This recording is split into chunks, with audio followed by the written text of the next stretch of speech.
when somebody steals, like from a bank or something like that, they not just gonna take the money from the bank and then stand outside and wait and stay in the area and spend the money. They're gonna drive away. They're gonna leave, get away, and maybe like go to a different state, go to a different city, start over, hide out at their family members and their relatives' house, that stay in other states that they barely talk to. Therefore, it's lack of communication, like within the phone records, just in case they pull those up. Just like people say that they should have pulled the phone records up of Makedas calling Young Dolph. Like, you gotta basically look at it this way. If the police investigate everything about the Makedas, the footage, the phone records, the every time the button was pressed, every time that, like, the statements of every customer, like, if they were able to do that, it'd be better results in what's going on with this situation right now. You're ready to start your own business, to turn that passion into a paycheck. Exactly.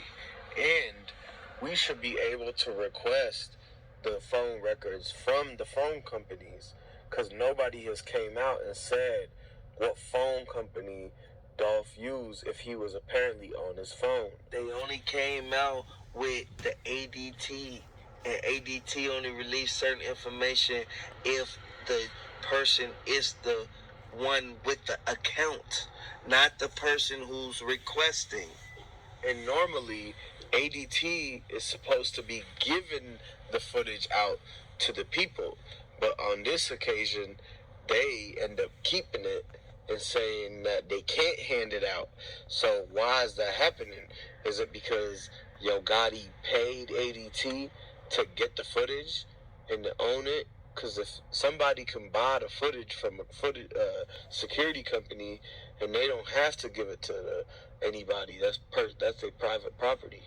So they could have had Yo Gotti buy the footage from ADT just to destroy it and corrupt it and edit it, unless they get a subpoena in Supreme Court to get that footage out. Yeah, and they're not gonna just give it out. They're gonna want them to pay a lot of money.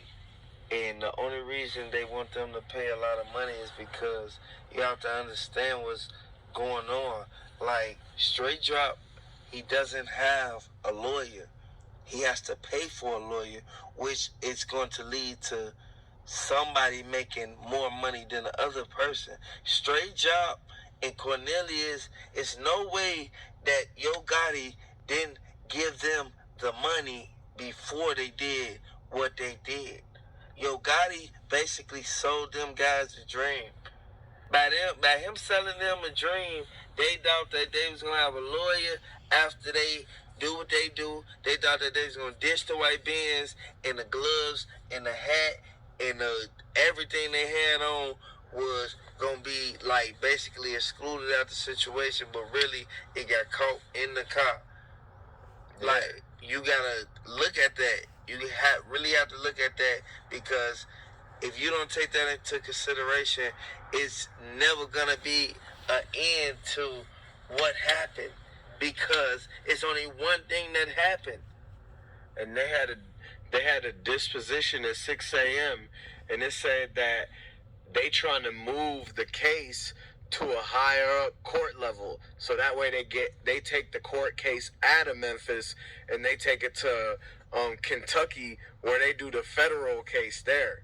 Because if they can, you know how like high profile cases, they gonna move it up from the state to like a higher up court, and from a local court to a state court. They could move it from a state court to a federal and get a federal judges. And remember how people, that's how cases end up in Supreme Court, is because they move them up.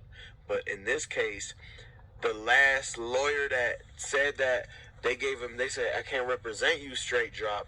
But the last lawyer told him that the only way he could get out is if they move their court, all that, to a different state.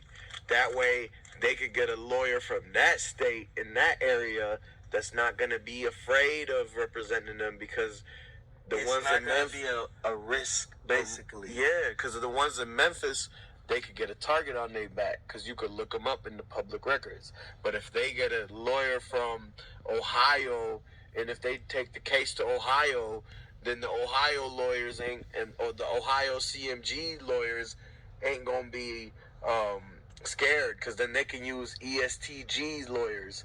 You know, ESTG got signed out of Louisville, so in Kentucky is close to Ohio, and so ESTG got lawyers in that area that they could use if they could strategically move the case to there. And they'll be able to represent them without a reasonable doubt, for the simple fact that once Straight Dropping Cornelius get in a courtroom in Kentucky, everybody know that he's covered.